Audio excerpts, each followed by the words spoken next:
அன்பினர்களே, ஈரானும் அமெரிக்காவும் ஒரு சமாதான ஒப்பந்தத்தில் கைச்சாத்திடுவதற்கான நகர்வுகளை பாகிஸ்தான் ஊடாக நகர்த்தி வருகிறது இல்லையா? அதற்காகவே அமெரிக்க அதிபர் 2 மாதங்களுக்கு ஒரு போர் நிறுத்தத்தை அறிவித்தார் இல்லையா?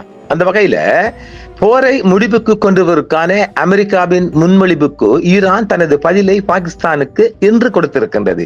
அவங்களுக்கு இன்னும் ஞாயிற்றுக்கிழமை தானே, நேற்று நமக்கு திங்கட்கிழமை இல்லோ, அதனால இன்றுதான் காலை தான் வரும். அப்ப இலங்கை நேரப்படி இன்று காலை அமெரிக்காவின் போர் நிறுத்த திட்டத்தை ஈரான் நிராகரித்துள்ளதோடு அதற்கு பதிலாக தனது சொந்த நிபந்தனைகள் அடங்கிய 10 அம்ச திட்டத்தை 10 பாயிண்ட் பிளான் முன்வைத்துள்ளது.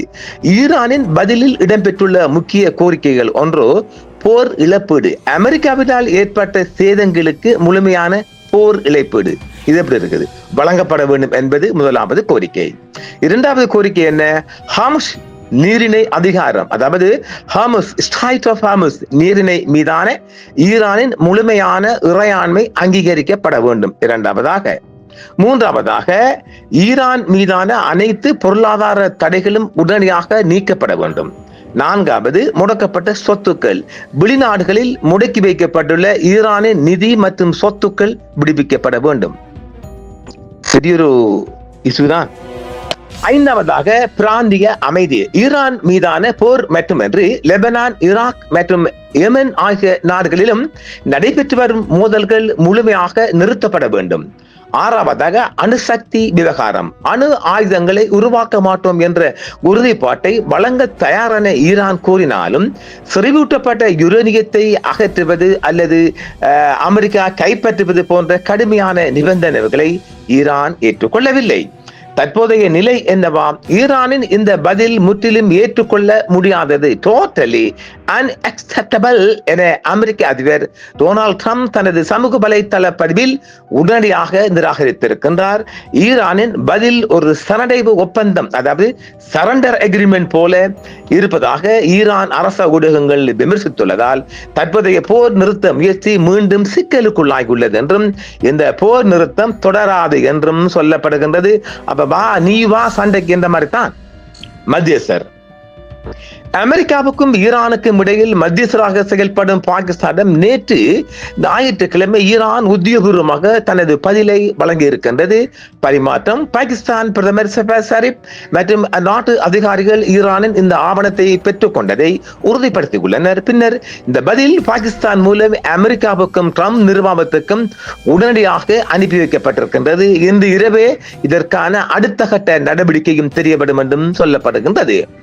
ஈரான் தனது 10 அம்ச திட்டத்தை பாகிஸ்தானிடம் இஸ்லாமாபாத்தில் உள்ள தூதரக அதிகாரிகள் மூலமாகவே கடந்த காலங்களில் பரிமாறி வந்துள்ளது. தற்போது போர் நிறுத்தத்தை நிரந்தரமாக்குவது தொடர்பான ஈரானின் இறுதி நிபந்தனைகள் இதில் அடங்கியுள்ளதாகவும் கூறப்படுகிறது. போரை முடிவுக்கு கொண்டிருப்பதற்கான சமீபத்திய அமெரிக்க முன்மொழிவுக்கு ஈரான் தனது முறையான பதிலை பாகிஸ்தானிய மத்தியஸ்தரிடம் சமர்ப்பித்துள்ளதாக அரச ஊடகங்கள் தெரிவித்துள்ளது. தடைகள் நீக்குதல், கடற்படை முற்றுகையை முடிவுக்கு கொண்டு வருதல் மற்றும் ஹார்முஸ் ஜலசந்தியில் கப்பல் போக்குவரத்து பாதுகாப்பை உறுதி செய்தல் ஆகியவை தெஹ்ரானின் முன்னுரிமைகள் அடங்கும் என்றும் ஈரான் தெரிவித்துள்ளது. தொடர்ந்து நடைபெற்று வரும் பிராந்திய போரை முடிவுக்கு கொண்டு வருவதற்கான சமீபத்திய அமெரிக்க முன்மொழிவுக்கு ஈரான் தனது அதிகாரப்பூர்வ பதிலை ஞாயிற்றுக்கிழமை நேற்றே அனுப்பியிருப்பதாகவும் ஈரானும் அதை ஏற்றுக்கொண்டு உத்தியோகபூர்வமாக அதையும் அறிவித்துள்ளது. போரை முடிவுக்கு கொண்டு வருவதற்கான சமீபத்திய அமெரிக்க முன்மொழிவுக்கு ஈரான் உத்தியோகபூர்வ பதில் அளிப்பினாலும் அதை முற்றுமுழுதாக அமெரிக்கா மறுத்துள்ளது.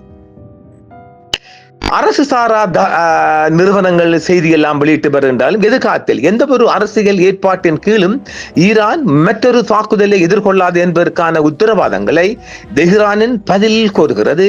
இந்த முன்மொழிவு அமெரிக்க தடைகளை நீக்குவதையும் கோருகிறது. மேலும் வாஷிங்டன் சில கடமைகளை நிறைவேற்றினாலும் ஹார்முஸ் ஜலசந்தியின் நிர்வாகத்தை ஈரான் தக்க வைத்துக் கொள்ள வேண்டும் என்றும் நிபந்தனை விதிக்கிறது. ஒரு பூர்வாங்க பரிந்துணர்வு கையெழுத்திடப்பட்ட உடனேயே ஈரான் மீது விதிக்கப்பட்ட கடற்படை முற்றுகையை முடிவுக்கு கொண்டு வருவது தெஹ்ரானின் முக்கிய முன்னுரிமைகளில் ஒன்றாகும் என்றும் 30 நாட்களுக்கு தனது எண்ணெய் விற்பனை மீதான தடைகளை நீக்குமாறும் அத்துடன் ஒரு ஆரம்ப ஒப்பந்தத்தின் கீழ் முடக்கப்பட்ட ஈரானிய சொத்துக்களை விடுவிக்குமாறும் ஈரான் வலியுறுத்தி இருக்கின்றது. தலைநகரில் நடந்த ஒரு நிகழ்வில், அதாவது பாகிஸ்தானில் ஈரானின் பதிலை இஸ்லாமாபாத் பெற்றுக் கொண்டதை பாகிஸ்தான் பிரதமர் ஷவாஸ் ஷரீப் உறுதிப்படுத்தி இருக்கின்றார்.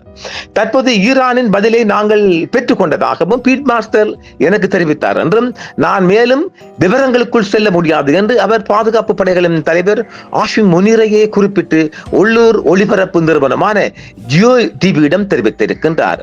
பதற்றத்தை தணிப்பதற்கான பாகிஸ்தானின் உண்மையான முயற்சிகள் தொடர்வதாக ஷரீப் கூறியதாகவும் டான் நியூஸ் மேலும் தெரிவித்துள்ளது.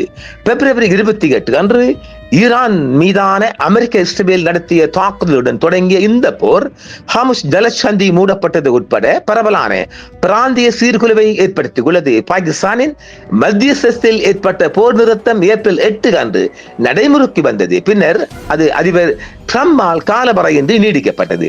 துருக்கி ராஜதந்திர முயற்சிகளை தொடர்ந்து ஆதரிப்பதோடு நீடித்த மற்றும் சரிபார்க்கக்கூடிய ஒரு அமைதி ஒப்பந்தத்தை எட்டுமாறு அனைத்து தரப்புகளையும் துருக்கியும் கேட்டிருக்கின்றது.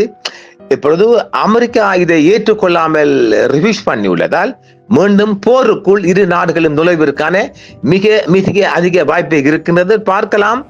இந்த போர் நாளை செவ்வாய்க்கிழமை மீண்டும் ஒரு போரை நோக்கிய பயணமாகவே இருக்கும் என்று பார்ப்போம். அடுத்து வரும் செய்திகளின் தண்டீர்களே மீண்டும் சந்திப்போம். என்றும் உங்களுடன் சன்ரைஸ் இந்தியா டிவி சப்ஸ்கிரைப் பண்ணுங்கள், பெல் பட்டனையும் கிளிக் செய்யுங்கள். உங்கள் ஆதரவே எங்கள் சேவை. ஆதரவு தாருங்கள், அரவணைப்போம். மறக்காம சர்ப்ரைஸ் பண்ணுங்க. தேங்க்யூ.